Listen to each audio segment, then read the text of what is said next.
Welcome, everyone. Thanks for joining us. We're going to get started. Got a lot of folks coming in today. I'm Katherine Hoffman. I'm the Executive Director of the Minnesota Center for Environmental Advocacy, and I'm going to moderate today's webinar, Beyond the Boundary Waters, Sulfide Mining's Looming Threat to Minnesota.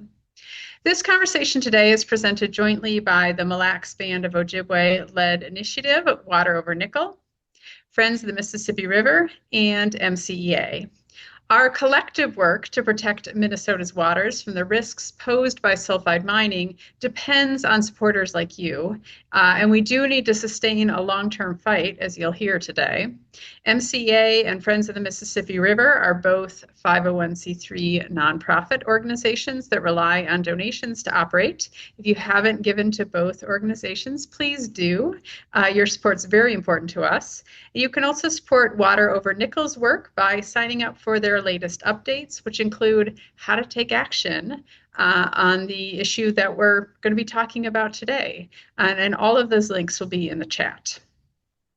Today's webinar is about a sulfide mine proposed in Tamarack, Minnesota, a small town in the Mississippi River and St. Croix watersheds, just about 2 hours north of the Twin Cities, but also under 2 miles from the eastern boundary of the Mille Lacs Band of Ojibwe's reservation, community land, and sacred water. 3 years ago, Talon Metals, in a joint venture with the global mining giant Rio Tinto, formally launched its bid to open a nickel sulfide mine in this tiny Aiken County community. And since then, we've heard a lot about other mining proposals, in particular Twin Metals up near the Boundary Waters and in the Boundary Waters watershed. And those have dominated the news coverage, but the Tamarack proposal has been quietly advancing.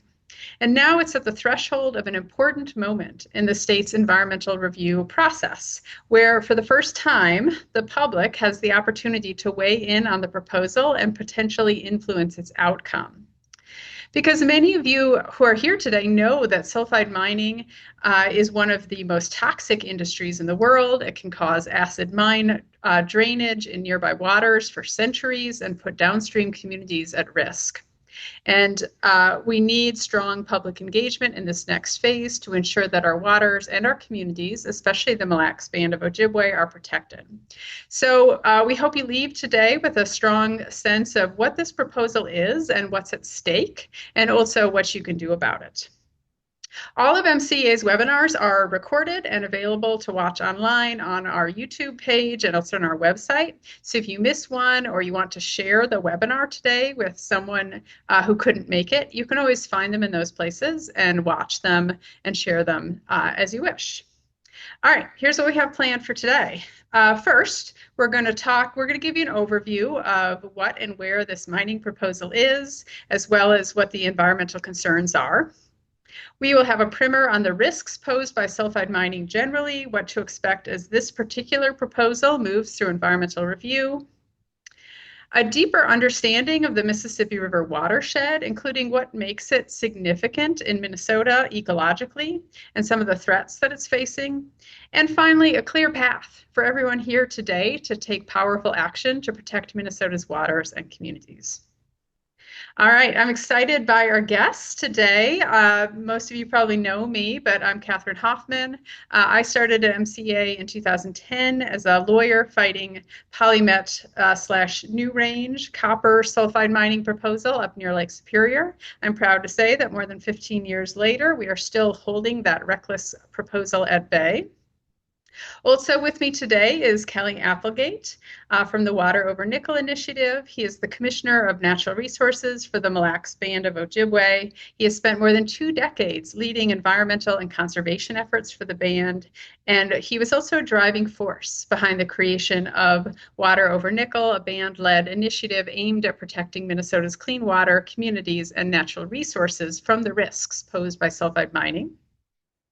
We also have Colleen O'Connor-Toberman, Land Use and Planning Program Director at Friends of the Mississippi River. Colleen has extensive experience in community engagement and harnesses it in her current role to ensure that many of the public values of the Mississippi River watershed are understood and are protected. And then finally, MCEA's legal director, Joy Anderson. Joy has led our legal work on sulfide mining for several years now and has been instrumental in our success at keeping PolyMet/New Range is proposal at bay for so long. All right, that's who we got here today. Welcome, everybody. Thanks for being here. I'm going to start with some questions. We will have some time for your Q&A at the end. So if you do have questions, go ahead and put those in the Q&A. The chat is not available for that, but there's a Q&A section. And then we will leave 10 minutes at the end to get to that. Okay, Joy, let's start with you. Let's start by talking a little bit about what sulfide mining is and why it's considered one of the most toxic industries in the world. And also, Joy, while you're at it, can you just bring us up to speed on the various proposals? Because I don't know that everybody's following all that. Yes, thanks, Catherine. So sulfide mining is very different from the taconite mining that a lot of Minnesotans are familiar with. The minerals that they are seeking in this kind of mining, in this case, mostly nickel, and a lot of other places also copper, are encased in what's called sulfide ore, which has, as it sounds like, a lot of sulfide in it. When you bring this up to the surface and it's exposed to water and air, it creates sulfuric acid, which is basically battery acid. This obviously is very bad to get into water. It will kill plants. It will be bad for wildlife. It will be bad for the aquatic life. It can, if water is too acidic, obviously we can't drink it. And it's very bad for wild rice, as I'm sure Kelly will be talking about. So this is one of the largest risks of sulfide mining like this, is what's called acid mine drainage, that you bring this stuff up to the air, it creates the sulfuric acid, and that causes heavy metals to leach out of the ore as well. So you've got this mixture of acid and toxic metals, and if it gets off of the site, it gets into water. And unfortunately, this is a risk that doesn't go away. As long as there is mining waste around, as long as there is exposed ore, this stuff keeps getting created. And so it's hundreds of years of pollution that we are risking by building one of these mines. And that is not the only environmental threat by a long shot. There are air emissions that are created when you crush up these tons and tons and tons of rock into little dust so that you can get out the metals. That gets into the air, and that's bad to breathe, obviously. There are a lot of greenhouse gas emissions that are created from all the equipment at the site. There are the proposals that we're talking about in Minnesota are in or near wetlands. And so you have wetlands destruction from building these. And also, when you dig a giant pit, when you dig a giant tunnel, you've got to suck all the water out of it continually. And that creates a zone where not just the wetlands at the site, but wetlands all around are being drained from underneath. It's the I drink your milkshake, right? So this kind of mining has never been done without pollution occurring. And so that's what we are risking in Minnesota. And there are currently 3 proposals for different sulfide mines that are being proposed in Minnesota right now. We have a map for that. So let's just talk about them super briefly. The one up in the north is called Twin Metals. That one is in the watershed that drains into the boundary waters. And that one was a zombie proposal. It was dead because of actions that had happened at the federal level. But now, recently, you've maybe heard that Congress has taken more actions that have this lurching back potentially into life. So that's one of the proposals that's going on. Then we also have PolyMet, which Catherine mentioned earlier. This is a proposal that got its permits back in 2018 from Minnesota, but has been tied up since then in litigation. Several of the really important permits have been revoked or sent back to agencies. But now PolyMet, it's now calling itself New Range, is going to be coming back with a new plan of some kind that's revised. We don't know yet what that will be or when. They keep saying soon, but we're ready for that one when that comes back. And then we have the one that we're talking about today, which is the Talon proposal. And that one is in the Mississippi River and the St. Croix River watersheds. So as you can see, these we've got proposals in each of the 3 really important watersheds in Minnesota, one draining into the boundary waters, one into Lake Superior, and one into the Mississippi River. So all of the waters in Minnesota in these really important watersheds are at risk. Great. Thanks, Joy. Thanks for orienting us. And, of course, all of us, I think, carrying into this conversation today are the worries about the boundary waters already with the wildfires up there and wondering how much risk we're willing to layer on to these beautiful and sacred places. So let's zoom in onto the Tamarack proposal specifically. I want to turn to you, Kelly. Where is it and what's around it? What do we know about the proposal and what do we not know? Sure. The proposed Tamarack mine, it would be an underground mine in Aiken County near the little town of Tamarack. It's developed to extract nickel, copper, and iron ore. Talon Metals, the company proposing it, has proposed transporting the ore outside of Minnesota for processing in North Dakota. But moving the processing facility does not remove the risks associated with extracting the ore here. Um, yeah. So let me talk a little bit about where it is and why that matters. The proposed mine would be located in one of Minnesota's most water-rich and interconnected, water-connected landscapes. It's just 1.3 miles from Round Lake and the homes of Mille Lacs Band members. Now, it's important to keep in mind that these Mille Lacs Band members have private wells where they're sourcing groundwater that could be affected by this proposal. It's also near culturally significant places, including Rice Lake, the refuge there that holds kind of the crown jewel of all wild rice area and Sandy Lake, and within the territory of the Treaty of 1855. These are not simply nearby bodies of water, they are places that have sustained our people for generations and continued to support wild rice, or manumin as we call it in our native language, fish, medicines, cultural practices, and the very practices that our community has engaged in for millennia. And this is really what's at threat. And the proposal, where it stands today, the Tamarack proposal is currently in Minnesota's environmental review process. The Minnesota Department of Natural Resources is the permitting agency, and right now they're accepting public comments through September 14th, 2026. So the public comment period opened up on July 14th.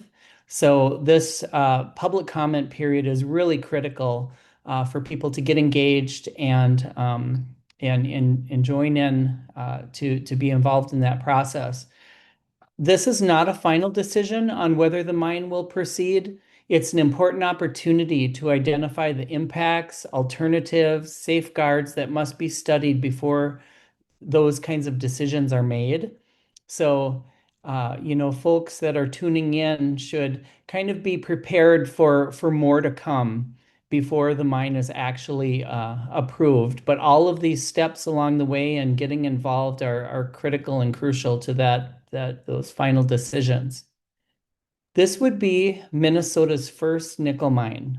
So the review will also establish an important precedent on how future mining proposals in water-rich environments, like pretty much all of Minnesota, and environmentally sensitive areas are evaluated. So we've got a lot at stake here. We know that the mine would require significant underground excavation in a landscape dominated by water. We know ore would be removed from Minnesota and transported to North Dakota, according to their plans for processing. We also know the proposed site is close to band members' homes, cultural places, wild rice waters, and interconnected watersheds. And I should also mention that, this fight that we're doing to protect the water is not just about the Mille Lacs Band, but it's about the community that lives there, the interconnected watersheds, all of those that, we all go to our faucet in the morning after we wake up and expect clean water to come out. And really, this fight is for everyone. Um, here's a little bit about what we do not have for complete answers. We don't know the long-term effects of groundwater and surface water. We don't know how peatlands and wetlands would be protected. Potential impacts to our wild rice, fisheries, the medicine, and the aquatic ecosystems there. We don't know how contaminated water would be managed at whatever scale that they're proposing to treat it at. Who would be responsible for the monitoring, treatment, and cleanup over the long term? What would happen if pollution moves beyond the mine site? What if there was a disaster? We've seen time and time again in the examples of nickel sulfide mining globally where these breaches in containment systems have failed and water has leached out. And in a water-rich environment like the Tamarack area, it would be next to impossible to contain a disaster. What if a flood comes in, like we've seen in the past couple of decades? So these are considerations that we're really concerned about. Those are not secondary details. They go to the heart of whether this project can be located here without creating the lasting harm. Well, thanks, Kelly. That's a lot of outstanding questions that seem like really important fundamental things that we should know about a mining proposal before it goes forward. You also mentioned peatlands, and I just want to note that last month we did do a webinar really delving into all of the various benefits to peatlands in particular. It's quite a unique resource in many ways in Minnesota. We have a lot more than most other states. If you want to learn more about that issue, which is, I think each of these could be their own topic, but we did talk about the peatlands issue. I want to turn to you, Colleen, and talk a little bit more about the Mississippi River watershed, because this is the place that your organization was founded to protect. This proposal impacts two watersheds, the Mississippi River watershed and the St. Croix. Can you talk to us about what is the significance of these watersheds and why is it so important that they stay healthy? Sure. The Mississippi is one of the world's great rivers, and we're immensely fortunate to have it here in Minnesota. And as kind of the caretakers of the headwaters, it also brings us with an immense responsibility to care for a river this great that so many millions of people downstream depend on too. Many of us interact with the Mississippi River in some way or another every day. Over 50% of our state drains into or connects to the Mississippi ultimately. And so, a stream that you might pass by or even what you put on your lawn, all of those things are connected to the Mississippi River. Um, as we keep talking about, the headwaters area, the Tamarack, Aiken County area is so water rich. It's really connected. It flows together in a way that is kind of difficult to imagine without seeing just how much water there is there and how connected it is. Kelly has talked about the abundance of manoomin or wild rice, the significance of the National Wildlife Refuge there at Rice Lake. Millions of birds rely on the Mississippi River for a flyway, and they fly over that wildlife refuge. And they rely on the manoomin there to fuel their journey, the thousands of miles that they have left to travel. We've also talked about, the benefits of those wetlands and peatlands. We haven't really touched on the fact that that kind of environment actually sequesters carbon from the air. Here in Minnesota, we are living through a summer where you really feel climate change, right? We're feeling the heat, we're feeling the wildfires, we're feeling the smoky air. Without those wetlands protected, it would be worse. It is insulating us from some of the impacts. And if you dry out those wetlands through draining or pumping, or they're otherwise damaged from mining, that carbon actually gets re-released into the atmosphere and worsens what we're already living through. But I also think about this on a more personal level. A few weeks ago, I got to take my niece and nephew on their very first ever canoe ride. We were in Aiken County. We were not far from where this mine is proposed. And we're there on the water and I'm showing them how the wild rice grows on the water. And, we're talking about how beautiful the water lilies are. And you come around a bend and you come face to face with a heron. That's also the childhood I was fortunate to have in Minnesota.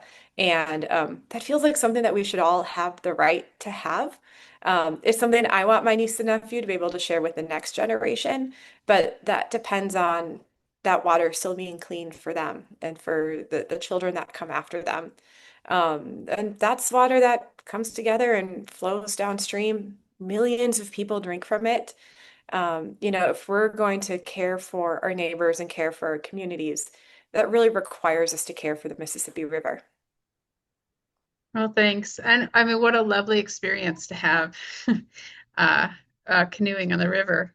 Um, and so, I mean, and just to follow up on that, Colleen, you mentioned climate change. It's interesting to think about the river as being something that makes us more resilient around climate change, but it's also a threat to the river. Can you talk a little bit more about, I mean, there's already quite a few pressures around the Mississippi River. Can you talk a little bit more about those? Yeah, there are a lot of other pressures. The river is vulnerable, I think would be a way to describe it. Both FMR and MCA work a lot on agriculture related harms to our water and to the Mississippi River. Both, kind of feedlot related harms as well as our row cropping systems and the way that all of that sends a lot of damaging substances into our river. And climate change also exacerbates that. The runoff from agriculture fields is worse when we have an exceptionally rainy spring. That creates the Gulf dead zone that can span for thousands of miles. And it's because of what we're putting into the water up here that makes the water functionally dead by the time it reaches the Gulf of Mexico. Um, in a lot of ways, we've made some progress. We know a lot about what we can do to help heal the river, but it really needs our help, and we absolutely can't let our guard down. We can't afford to add more harms to it. We need to be doing everything we can to protect it from all of these threats that compound each other. Yeah, thank you. And thanks for all that FMR is doing to help make that happen. So turning back to you, Joy. So MCA, as the legal organization, has a long history of engaging in environmental review of big projects in our state, including, as we've talked about, the PolyMet New Range project. So what do you want people to know about sort of this stage of the process as the Tamarack Mine starts to go into environmental review? So right now we are in the scoping phase of environmental review, which is really still the first phase. And this can be broken down into a couple of different stages as well. So the first part of the scoping phase is information gathering. And that has started in June 2023. So that has been going on for 3 years, that piece of it. Talon submits information about its mining plan and what it thinks should be an environmental review to the Minnesota DNR. And then the Minnesota DNR writes back and says, we still have all these questions. We want to know more things. And Mille Lacs Band has been participating in that process as well. But now that piece is over. And in mid-July, as Kelly said, the DNR put out 2 documents. One is a document that really describes what we know about the mining plan right now. And as Kelly says, there's lots of still questions to be answered about that. And then the other one is called a draft scoping decision. And that talks about what the environmental review is going to cover. This project gets Minnesota's highest level of environmental review, an environmental impact statement, because of how big it is and what kinds of environmental effects it will have.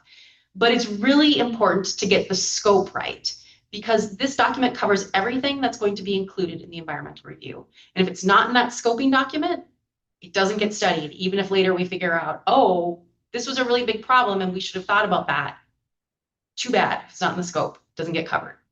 So right now, as Kelly said, it's the comment period on the scope. So you can tell DNR, this is what we think should be covered in environmental review. It's our first opportunity to tell DNR what our thoughts are. They are saying that they will review all those comments and then have a final decision about what's in environmental review next February. And then after that, that's when the environmental review actually starts. That's when the studies will start. And after those studies start, there will be a couple more opportunities for people to express to DNR what they think about the environmental review. It is super critical to have public comments at this stage. We want the scope to be as broad as possible, as I said. And you don't need expertise in order to comment. I know that sometimes people think, oh my gosh, what can I say? What can I do? There will be orgs like ours, like Colleen's, that, and MLB will certainly be putting in very detailed technical comments, I'm quite sure. But it's really important too to have volume from the public, showing that the public is concerned. You can put in something as simple as, you should fully study all water pollution that the mine will cause, and that's helpful. There are a lot of resources if people are interested in putting in a comment. Water Over Nickel has a really, really helpful comment, or a really, really helpful website that has examples and what you should put in. That's in the chat. Organizations like ours, like Colleen's, will certainly be sending out comments that you can sign on to. And I know people think, okay, if I put something in, will that make a difference? 2 points to that. Number one, DNR has to, under the law, under Minnesota law, consider and respond to all the comments that it gets in the scoping period. And so it has to read them. It has to say, okay, we looked at this and we're going to change something or not. And it can really make changes to environmental review and response.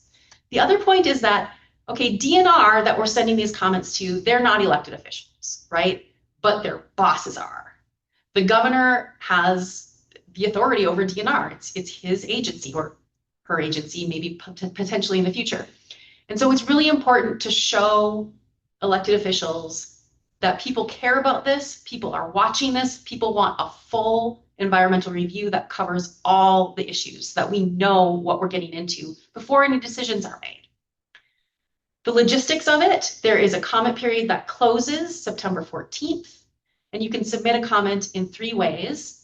One, at DNR's comment page. Another, there's going to be public meetings where you can just come and talk. Those are August 5th and August 12th. And then there is just regular old US mail. And again, if you look at that Water Over Nickel comment page, all the information that you need to comment is on there. Yeah, thanks, Joy. And just a quick follow-up there. Is there anything that came out of the Polymet experience that speaks to this issue of like how closely agencies need to be watched, or the role of the public in this process? Definitely, yes. For Polymet, we had a lot of public turnout. There was something like 50,000 public comments during the Polymet environmental review. And it's really important because we know from watching Polymet that the mines are really good at getting out their public comment, right? Like they've got their supporters. They are going to flood those public meetings. They're going to have their own people putting in comments saying, this is going to be great. We don't need to do a lot of environmental review. So we need to balance that out. And we've seen that from the lawsuits that we did with Polymet, Minnesota's agencies do not necessarily apply all of the laws that they should be applying when they are doing this permitting process. We watched with the water pollution permit, we watched the fact that MPCA hid comments from the Federal Environmental Protection Agency and made a plan that would pollute the groundwater.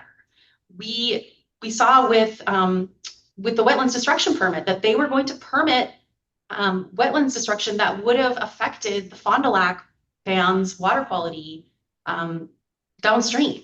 And so we need to have watchdogs on this. We need eyes on this. We need to make sure that we are fully studying this before anything is considered and approved. Yeah, absolutely. Sunlight is the best disinfectant, right? All right. So Kelly, I want to come back to you. Water Over Nickel has really been driving the public engagement campaign around this issue.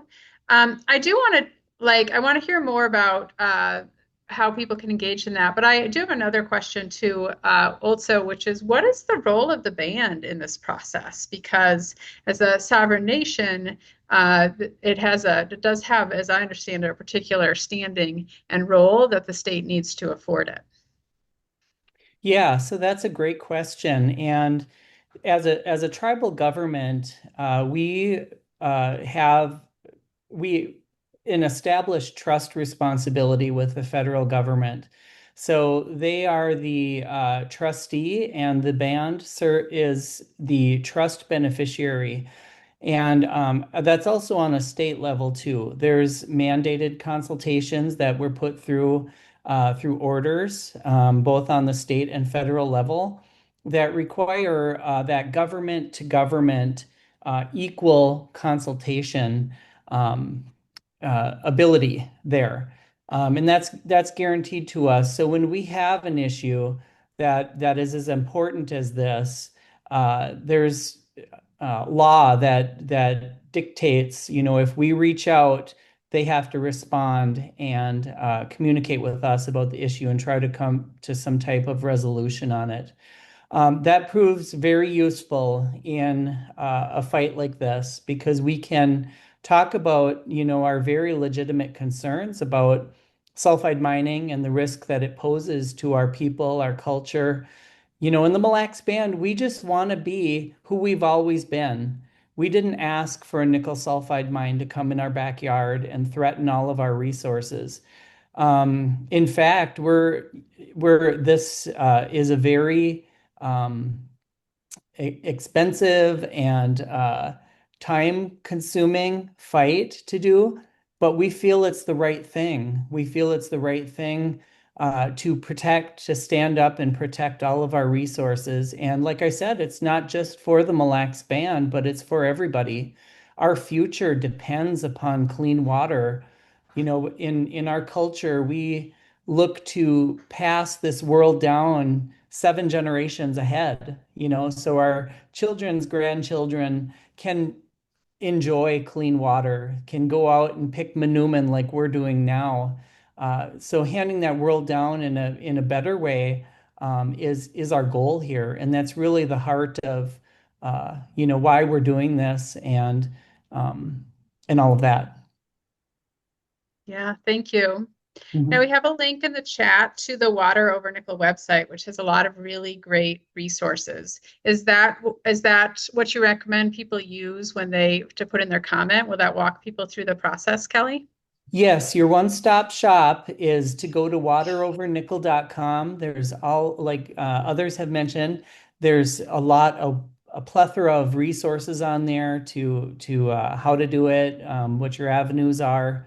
And I'd just like to share another little story. When I was taking a flight, I had a national conference and I was coming in from another state, and the plane was approaching Minnesota and it's kind of flying low, and it hooked over kind of Wisconsin, and I'm looking down, out the window, and I see a lot of forests, and I see fields of corn and soybeans, and but then when you reach the St. Croix, and then as far as I could see in Minnesota, there's nothing but, excuse me, sparkling water.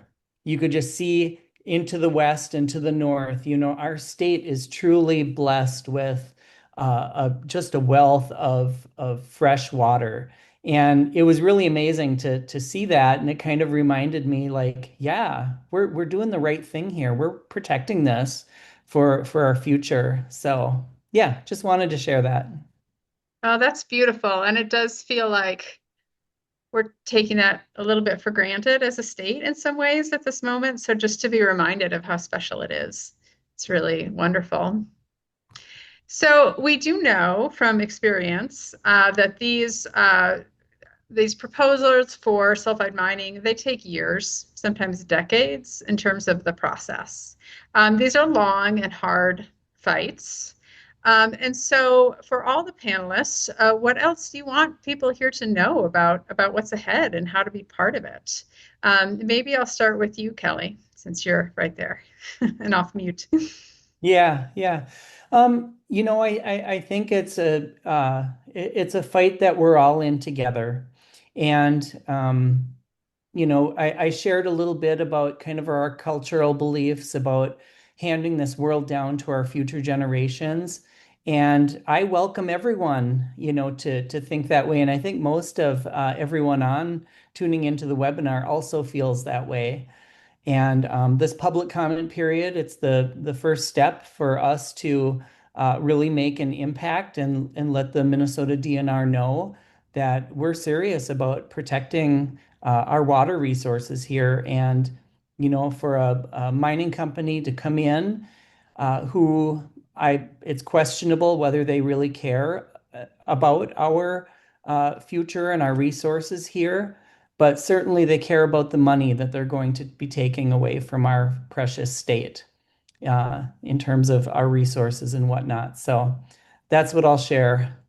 Yeah, thank you. Colleen, what would you say about the long road ahead? Um, I know we keep saying this, but we keep saying that it's important to stay engaged because it does make a difference. All of us here presenting today have experience with how long some of these things can take, sometimes longer than you want them to. It takes a lot of patience, it takes a lot of persistence, but the public consistently weighing in, the public consistently insisting on having a voice, on seeing, their environmental values protected and upheld, consistently holding, both agency and elected leaders to account. It does make a difference. It's really important to stick with it. There will be times when it feels like nothing's happening, especially for the public. There's kind of nothing you can do or nothing that you're hearing out. Um, those periods are going to come and go, but stay alert because, we'll all come back to you and let you know when the next moment is. And we're all going to need to stick in this together. Yeah, yeah, thank you. How about you, Joy? Anything to add? Yeah, just that, yes, the fights are long, and yes, we need to keep focused on it, but as long as the fight keeps going on, there's no mine, right? And so that's something that with Polymet, the fight has been going on since what, 2005 is when the environmental review started, but there's still no Polymet mine, right? So as long as we can keep the fight going, there is hope to make sure that our environmental resources are protected. Yeah, thank you. Well, thank you all for your thoughts today. We have a lot of questions, and so we actually got through our content pretty efficiently. So we're going to have a little extra time for questions, which is great. Um, one theme that I'm seeing in the Q&A is questions about, don't we need these metals, right? We use nickel for things. Do we need them for clean energy or electric vehicles or other good things?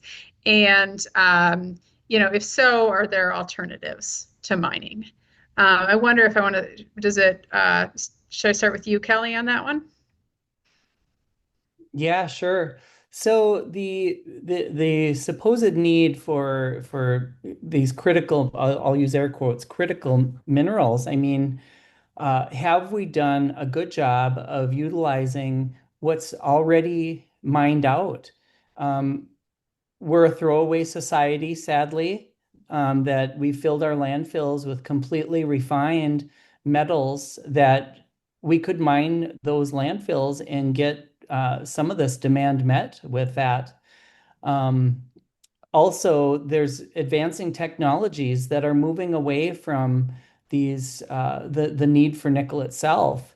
Other types of like LFP batteries and whatnot that uh, are an alternative to these critical material needs.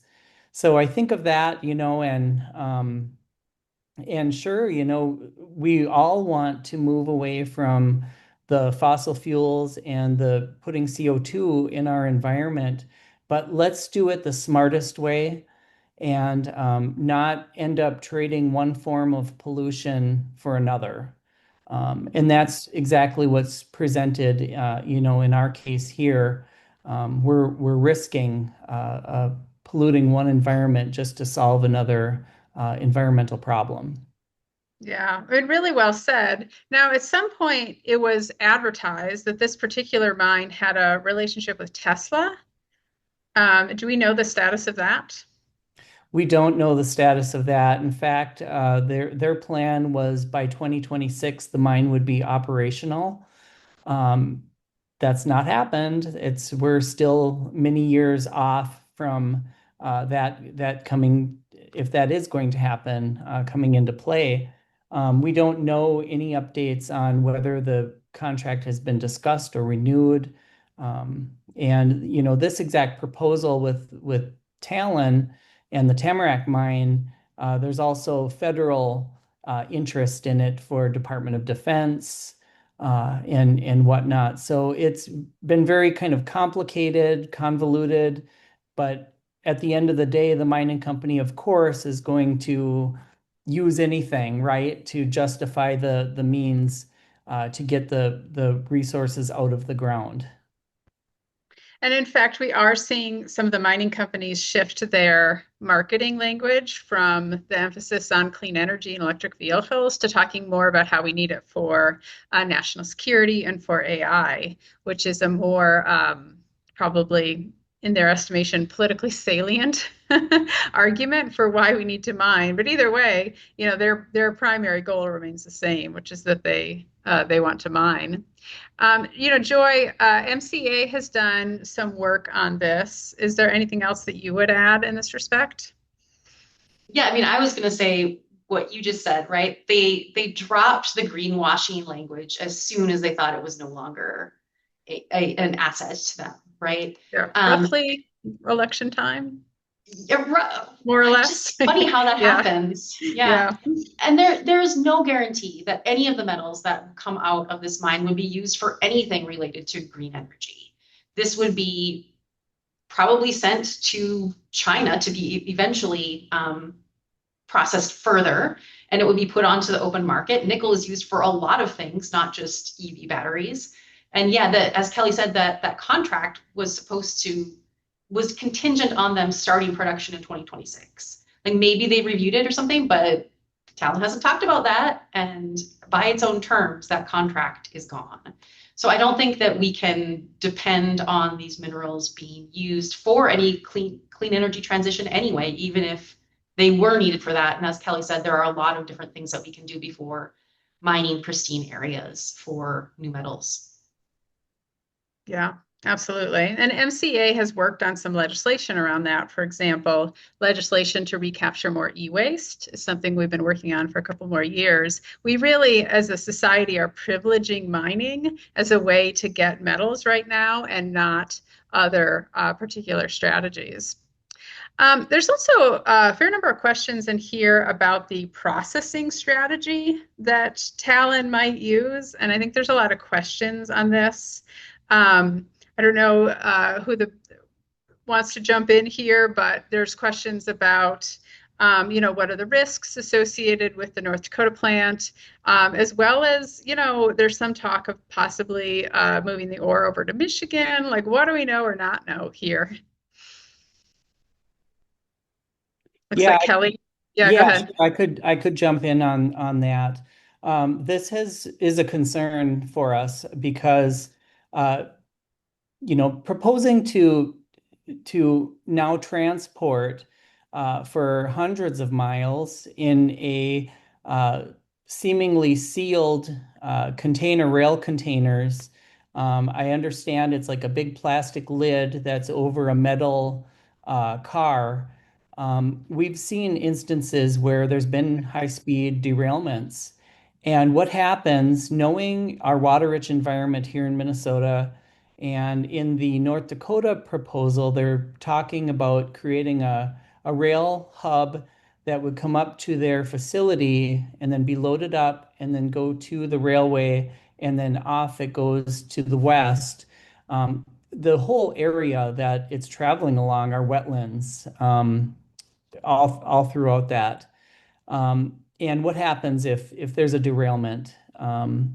And that's you wouldn't be able to clean the water and contain that in time without significant long-term damage.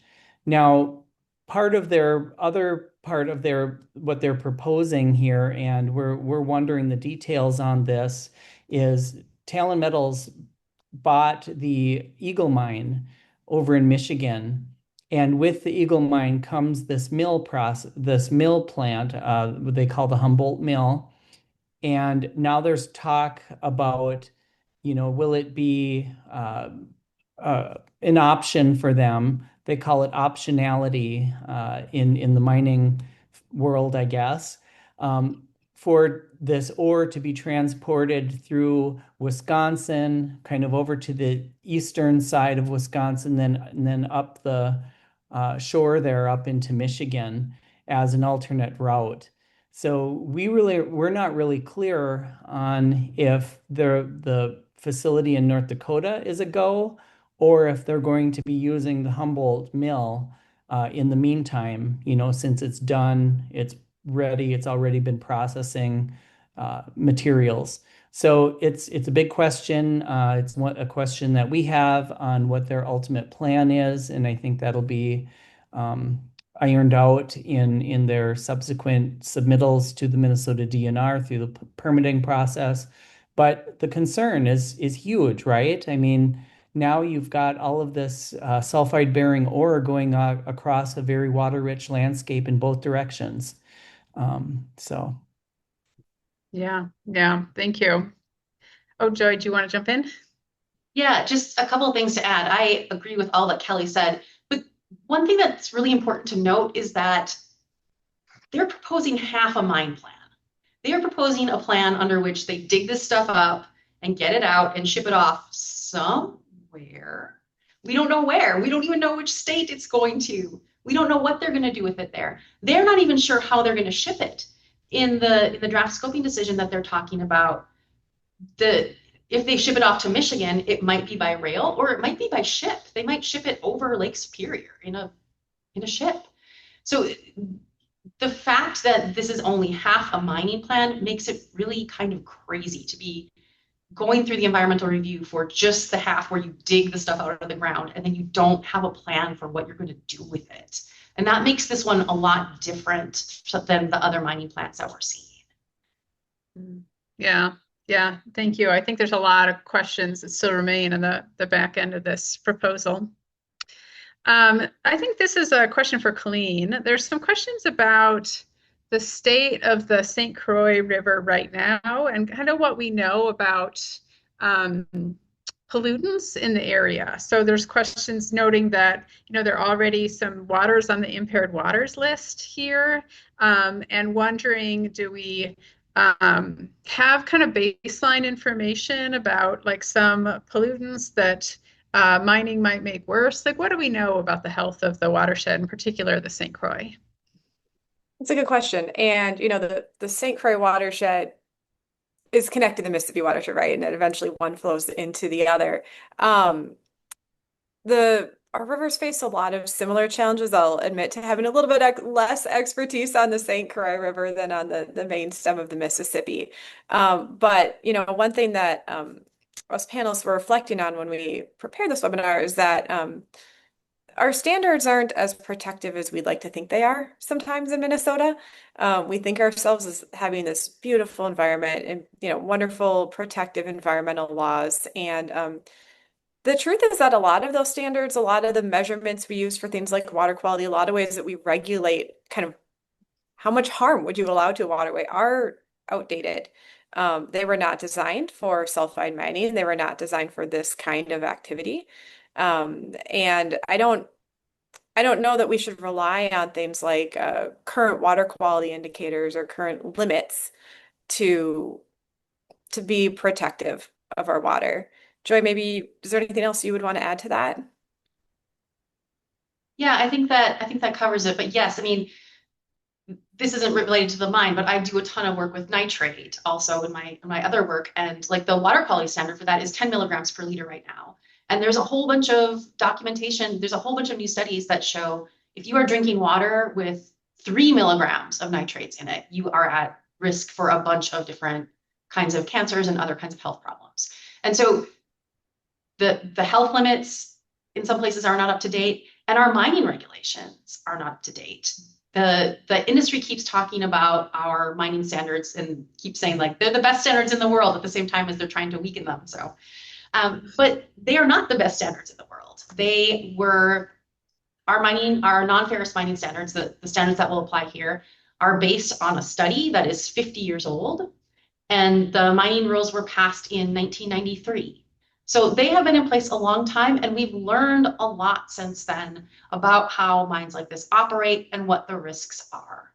As just one example, Minnesota still allows mining waste to be kept behind a type of dam that is banned in multiple other countries because of how unsafe it is. And so that is one more thing, is that we need to look at our mining rules and bring them up to date so that they are, in fact, the best standards in the world. Yeah. Yeah. I mean, there's some questions here about legislative action. I mean, that kind of takes us into some potential legislative action. Are there still things that the legislature could do in order to alter the fate of this proposal? Yes, for sure. Unless Kelly or Colleen, if you want to jump in. There are many things that the legislature could do to relate it to mining, especially we think that looking at the mining standards could be one of those things, telling DNR to pass stricter mining standards. There is the Prove It First law that has been brought up at the legislature multiple times, where the idea of the legislation is to say, look, if you're going to build a sulfide mine, you need to show us an example where this has been done safely in a similar environment to Minnesota's. There is likely going to be some legislation related specifically to the Twin Metals mine that we looked at the top of the map. Coming up next session, potentially there might be a ban that gets suggested in that area. So there are a lot of different things that the legislature can do that would affect mining proposals in Minnesota.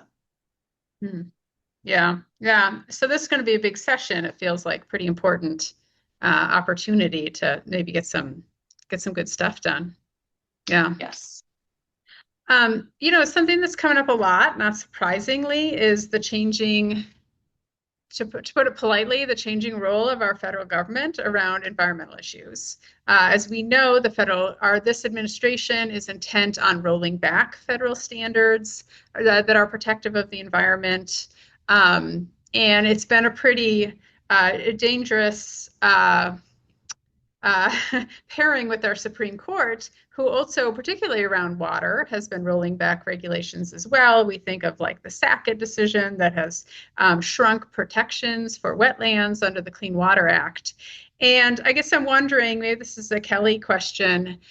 Kelly, what are you seeing changing in terms of the federal government and engagement, in the past couple of years? Yeah, so we've seen, with the Biden administration, in terms of the critical minerals topic, that was all about electrifying the nation and moving away from burning fossil fuels and all of the good things that were associated with that. But the mistake the Biden administration really made was they didn't do the on-the-ground research about where these potential effects and what the risks are from where the mining would be proposed specifically. There's 97% of these nickel sulfide deposits are within 35 miles of Indian reservations. That is a statistic that is quite shocking. And that certainly should have required consultation with tribal nations about this whole demand for critical minerals and extraction. And we think about, where else these critical materials could be found on our landscape here in the lower 48 and Alaska.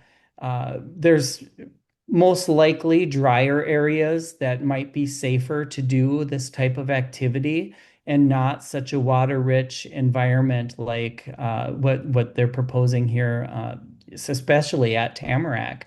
One only needs, I think most people on here are familiar with the McGregor Marsh, Big Sandy Lake. If you drive through the city of McGregor on both sides, there's basically rivers running where ditches would be, and it's all interconnected. But when we think about the federal government now, what kind of helps the Mille Lacs Band is that we uphold that trust responsibility, like I was talking about, that government to government. So even though these upper-handed regulations and things are being gutted out, we still have that ability to call on federal consultation and say, hey, what you're proposing is damaging to us as a people, and it's your guarantee to us as a tribal sovereign that our treaty resources will be protected. And that's a talking point that when I work with federal agencies, that I kind of lay that foundation of you are our trustee, we're your trust beneficiary. Let's remember that all of this, you have to protect our sovereign interests as tribal nations to protect our resources. So we do see a lot of rollbacks on federal Indian funding programs that were really good for the environment, and we're hoping that future change in politics or whatnot on the federal level, we will once again be strong in environmental protection and advocacy for that. So. Yeah, thank you. And maybe that's a good place to kind of finish out here is what do we hoping for? What makes us, let me be more explicit, what makes us hopeful about where we go from here in terms of environmental protection in this mine in particular? Colleen, what makes you hopeful? What are you looking for here? What makes me hopeful is that Minnesotans really love their water. This is a unifying issue for all of us across the state. And as long as we remember not to take it for granted, we're a community that's capable of standing up and fighting and advocating and making things better for us and for future generations. And I really believe in our abilities as Minnesotans to protect our water. Yeah, and it's not partisan. Polling shows that. Yeah. Mhm. How about you, Joy? What makes you hopeful? Uh, what makes me hopeful is the polymet work that we've done. We have already shown mining companies and state agencies that if they do not apply the law, if they do not follow Minnesota's environmental protections, that there will be groups like ours here to watch them and sue. Frankly, that's my whole job, right? That's what I like to do. Um, and the agencies have learned lessons from the last time. They have seen what happens. The Minnesota Supreme Court told them you cannot allow mines to just pollute the groundwater beneath the mine site. We fought that battle already. So there are battles that have already been fought, and that will be useful going forward. And I think the fact that we are here and watching is helpful. Yeah, absolutely. Absolutely. I mean, what makes me hopeful are the hundreds of people that have joined us today and that care deeply about this issue, because we know you're all going to stand up and for a more transparent and publicly responsive and democratic process for mine approvals. So thanks all for being here today and for listening to our webinar around the Tamarack proposal. This is an ongoing effort. Please continue to support our work. Please do sign on with Water Over Nickel. Follow all of those links in the chat. Thanks so much. I'm sorry I wasn't able to get to all of your questions, but we really appreciate your participation today. We couldn't do this without you, and have a great afternoon.